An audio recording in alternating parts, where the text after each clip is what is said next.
dans nos stéréotypes culturels, la protection masculine s'associe à le fait d'être plus grand que la femme.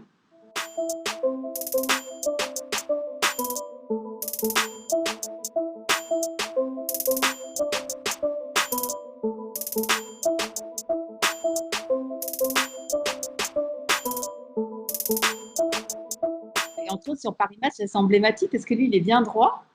Donc, on est là sur une figure d'un Sarkozy protecteur et très genré, donc avec une tenue très droite, etc. Et elle a la tête penchée, elle est posée sur son épaule. Donc là, comme on est sur des conventions de représentation de la protection masculine, automatiquement, elle est obligée d'être plus petite.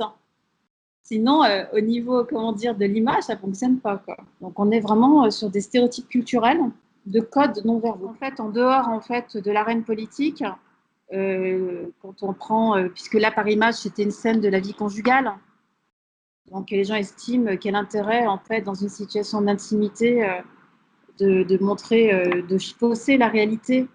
Donc là, c'est les cas d'interprétation qui s'entrechoquent. Ça aurait été moins gênant, en fait, de montrer la taille réelle de Sarkozy.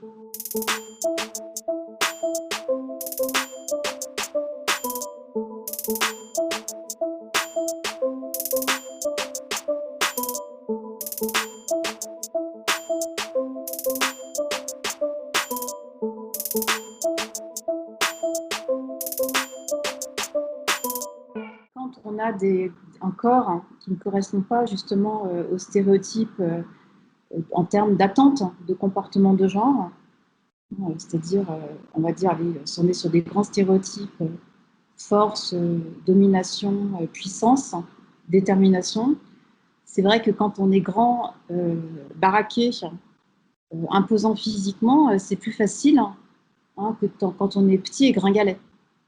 Si vous faites un interview en micro-trottoir en disant êtes-vous prête à sortir avec un homme plus petit que vous, plus faible physiquement que vous et qui gagne moins d'argent que vous, est-ce que vous arriveriez à être attiré physiquement, en fait, sexuellement par un homme comme ça?